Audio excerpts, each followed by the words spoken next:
வணக்கம். மாலை முரசு செய்திகளை விரிவாக பார்ப்பதற்கு முன்பாக முதல் தலைப்புச் செய்திகளை பார்க்கலாம். பிரான்ஸ் தலைநகர் பாரிஸில் கோலாகலமாக தொடங்கியது ஒலிம்பிக் திருவிழா. செயின் நதியில் தங்கள் நாட்டின் கொடியை ஏந்தி சென்ற வீரர் வீராங்கனைகள்.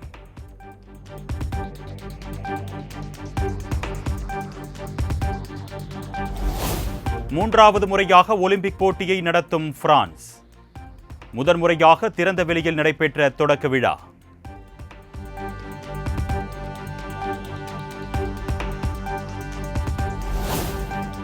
பாரிஸ் ஒலிம்பிக் போட்டி அதிகாரப்பூர்வமாக தொடங்கியதன் அடையாளமாக மின்னொளியில் மிளிர்ந்த ஈஃபில் டவர். ஏராளமான ரசிகர்கள் கண்டுகளிப்பு.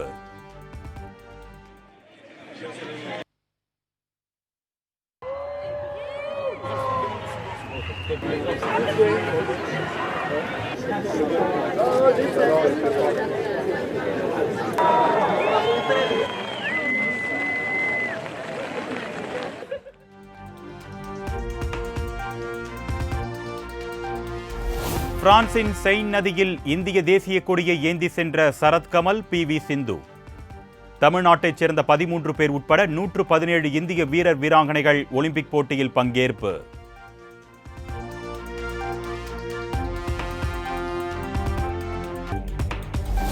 பாரிஸ் ஒலிம்பிக் போட்டிகளில் பங்கேற்கும் இந்திய வீரர்களுக்கு பிரதமர் நரேந்திர மோடி வாழ்த்து.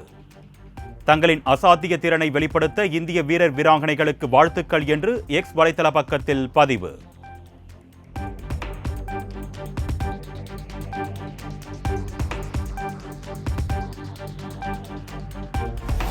பிரதமர் மோடி தலைமையில் இன்று நடைபெறுகிறது 9வது நிதி ஆயோக் கூட்டம். மு.க. ஸ்டாலின் உட்பட பல்வேறு மாநில முதலமைச்சர்கள் புறக்கணிப்பு.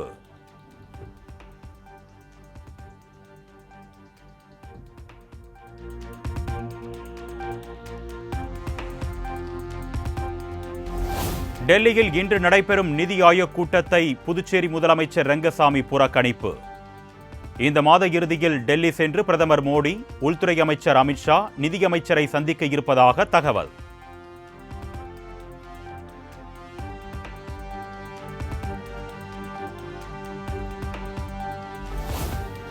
KRS அணையில் இருந்து வெளியேற்றப்படும் நீரின் அளவு மீண்டும் 1,30,000 கனஅடியாக அதிகரிப்பு. அணை முழுவதும் நிரம்பியதால் பாதுகாப்பு கருதி உபரி நீர் வெளியேற்றம்.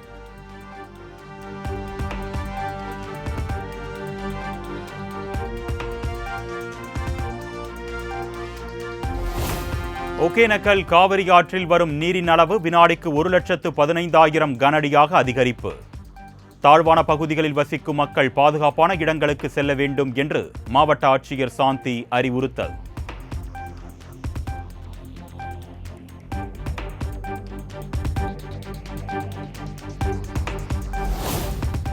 மேட்டூர் அணைக்கு நீர்வரத்து வினாடிக்கு 58,973 கனஅடியில் இருந்து 68,032 கனஅடியாக அதிகரிப்பு.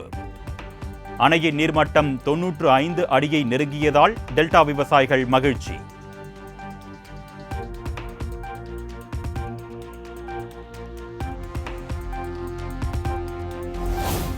ஆடிப்பெருக்கையொட்டி மேட்டூர் அணையில் இருந்து இன்று முதல் 7 நாட்களுக்கு நீர் திறக்க ஆணை.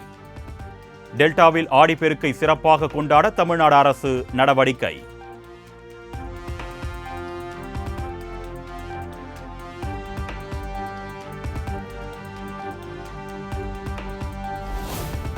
கர்நாடக அணையில் இருந்து 1,30,000 கனஅடி தண்ணீர் திறந்துவிட்டதன் எதிரொலி. காவிரி கரையோர மக்களுக்கு பொதுப்பணித்துறை அதிகாரிகள் வெள்ள அபாய எச்சரிக்கை.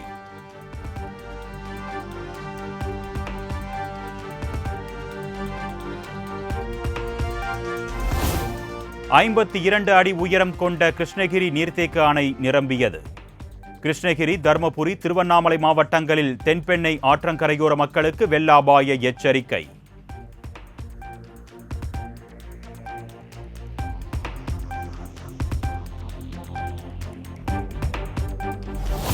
கோவை, நீலகிரி மாவட்டங்களில் இன்று கனமழைக்கு வாய்ப்பு. சென்னை வானிலை ஆய்வு மையம் எச்சரிக்கை.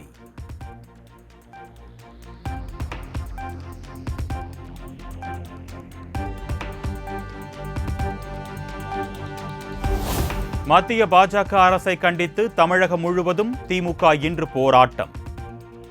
மத்திய பட்ஜெட்டில் மாற்றாந்தாய் மனப்போக்குடன் தமிழகம் வஞ்சிக்கப்பட்டிருப்பதாக குற்றச்சாட்டு.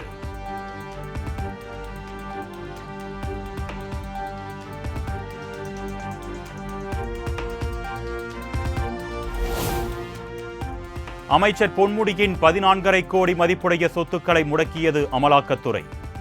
குவாரிகளில் அளவுக்கு அதிகமாக செம்மண் அள்ளிய வழக்கில் அமலாக்கத்துறை நடவடிக்கை.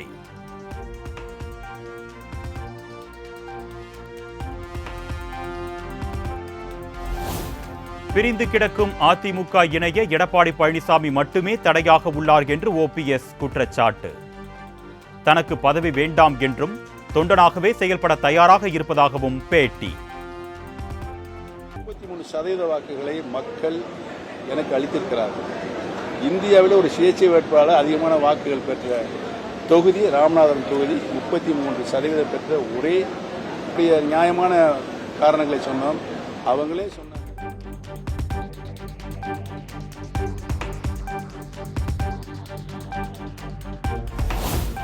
வரும் தேர்தலில் செந்தில் பாலாஜி இருந்தால் பலமாக இருக்கும் என்று அமைச்சர் முத்துசாமி கருத்து. செந்தில் பாலாஜி சிறையில் இருப்பது தங்களுக்கு மட்டுமல்ல எல்லோருக்கும் வருத்தம் என்றும் பேட்டி. இந்த எம்பி எலெக்ஷன் எப்படி இருந்திருக்கும்? தொண்டர்கள் நல்ல தயாராக இருக்காங்க. எங்களுக்கு பாலாஜி வந்துடுச்சுனாக்க இன்னொரு மடங்கு அது வலுப்பெறுங்கிறது எங்களுடைய கருத்து. பாலாஜிக்கு கண்டிப்பாக விரைவாக அந்த இது நடக்கும்.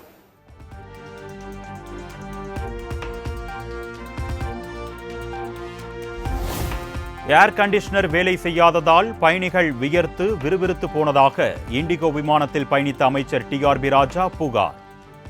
மோசமான தரையிறக்கம் காரணமாக பயணிகள் அச்சத்துடன் இருந்ததாகவும் அமைச்சர் தகவல்.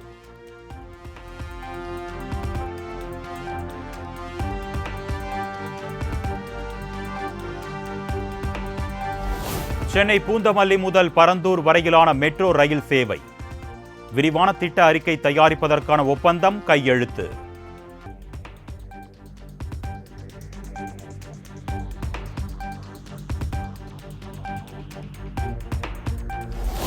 முன்னாள் குடியரசுத் தலைவர் ஏபிஜே அப்துல் கலாமின் 9வது நினைவு தினம் இன்று அனுசரிப்பு. ராமேஸ்வரம் பேக்கரும்பில் உள்ள நினைவிடத்தில் அஞ்சலி செலுத்த ஏற்பாடு.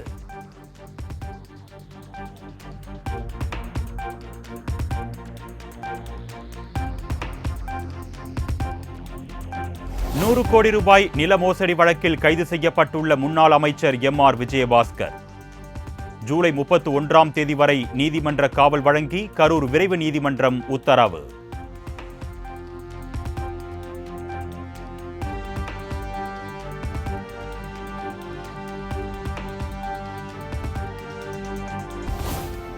கடலூர் மாவட்டம் பன்ருட்டியில் வாகன சோதனையின் போது ₹4.5 கோடி மதிப்புள்ள 12 கிலோ தங்க நகை சிக்கியது. கோவையைச் சேர்ந்த நகை உற்பத்தியாளர் சென்னைக்கு விற்பனைக்காக எடுத்து செல்லும் போது பறிமுதல் என தகவல்.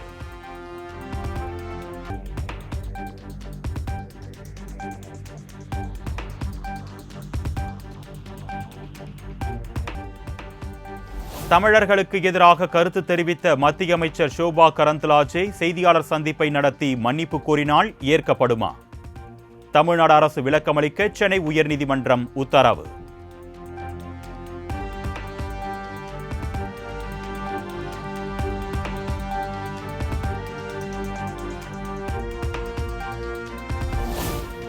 கனிம வள கொள்ளைக்கு உடந்தையாக செயல்படும் அதிகாரிகளுக்கு எதிராக துறை ரீதியான மற்றும் குற்றவியல் நடவடிக்கைகளை மேற்கொள்ள வேண்டும் என்று சென்னை உயர்நீதிமன்றம் உத்தரவு. கனிம வள கொள்ளையை தடுப்பதற்கு வருவாய்த்துறை உள்ளிட்ட துறை அதிகாரிகள் ஒத்துழைப்பு வழங்குவதில்லை என்று காவல்துறை தரப்பில் விளக்கம்.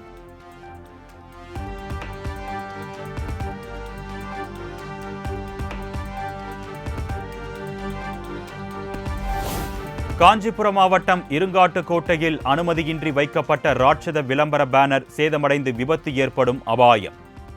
அசம்பாவிதம் ஏதும் ஏற்படும் முன்பு உடனடியாக அகற்ற வேண்டும் என பொதுமக்கள் கோரிக்கை.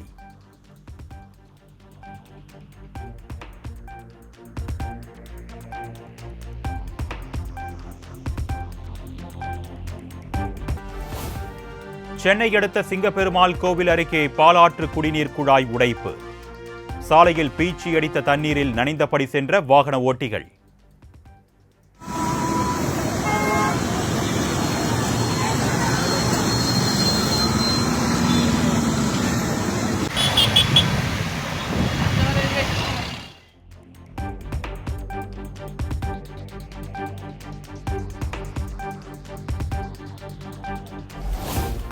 ஈரோடு மாவட்டம் திங்களூர் வார சந்தையில் கள்ள நோட்டுகளை மாற்றிய கும்பல் கைது.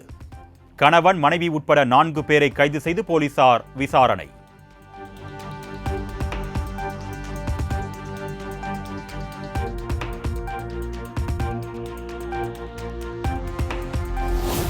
ஆடி மாத 2ஆம் வெள்ளிக்கிழமையொட்டி அம்மன் கோவிலில் குவிந்த பக்தர்கள் குத்துவிளக்கு பூஜை செய்து சிறப்பு வழிபாடு.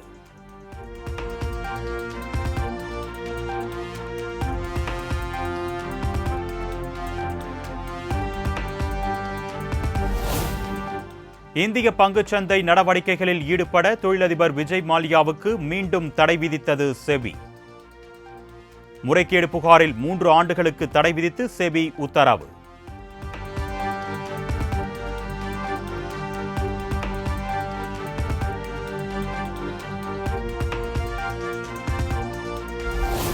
திருத்தப்பட்ட நீட் தேர்வு தரவரிசை பட்டியலை வெளியிட்டது தேசிய தேர்வு முகமை.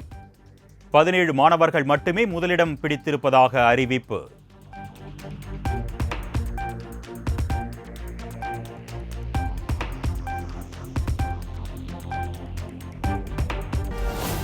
கர்நாடக மாநிலத்தில் உள்ள ராம்நகர மாவட்டத்தின் பெயரை பெங்களூரு தெற்கு மாவட்டம் என மாற்றம் செய்ய முடிவு.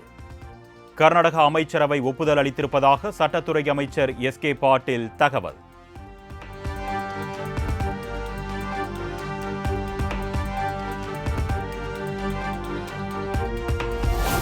இந்தியாவில் ஆண்டுதோறும் புற்றுநோயாளிகளின் எண்ணிக்கை 2.5% அதிகரித்து வருவதாக மத்திய அமைச்சர் ஜே.பி. நட்டா தகவல்.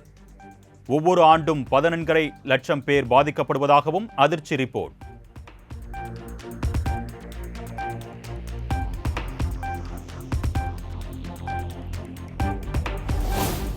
வரும் செப்டம்பர் 21ஆம் தேதி இலங்கை அதிபர் தேர்தல்.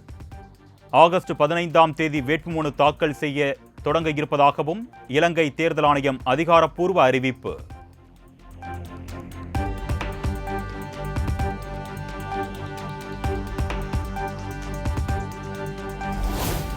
அடுத்த 50 ஆண்டுகளில் துபாய் எப்படி இருக்கும்? ஆச்சரியப்படும் வகையில் வெளியான செயற்கை நுண்ணறிவு புகைப்படங்கள்.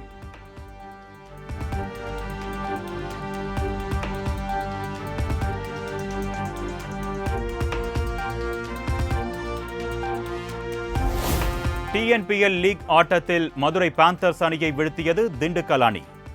30 ரன்கள் வித்தியாசத்தில் வெற்றி பெற்று பிளே ஆஃப் சுற்றுக்குள் நுழைந்தது.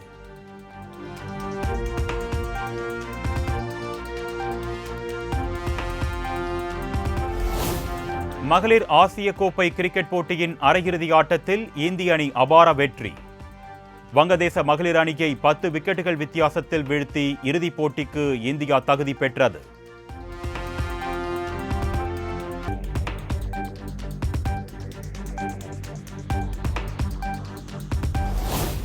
நடிகர் விஷாலை வைத்து படம் எடுப்போர் தயாரிப்பாளர் சங்கத்தை கலந்தாலோசித்த பின் படம் எடுக்க வேண்டும். விஷால் நடிக்கும் படங்களுக்கு கட்டுப்பாடு விதித்தது தமிழ் திரைப்பட தயாரிப்பாளர் சங்கம்.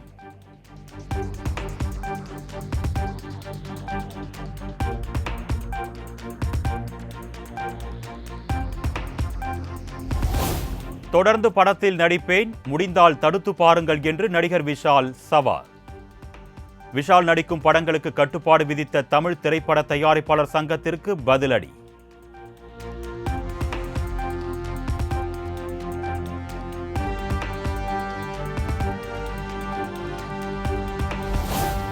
மத்திய பட்ஜெட்டில் செல்போன்களுக்கான சுங்கவரி 15% குறைக்கப்பட்டதன் எதிரொலி. ப்ரோ மற்றும் ப்ரோ மேக்ஸ் மாடல் ஐபோன்களுக்கான விலையை 3 முதல் 4% வரை குறைத்தது ஆப்பிள் நிறுவனம்.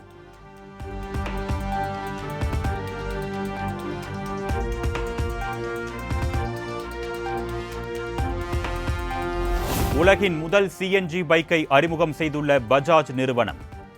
ஒரே வாரத்தில் 6000 பேர் பைக்கை வாங்க முன்பதிவு செய்திருப்பதாக தகவல்.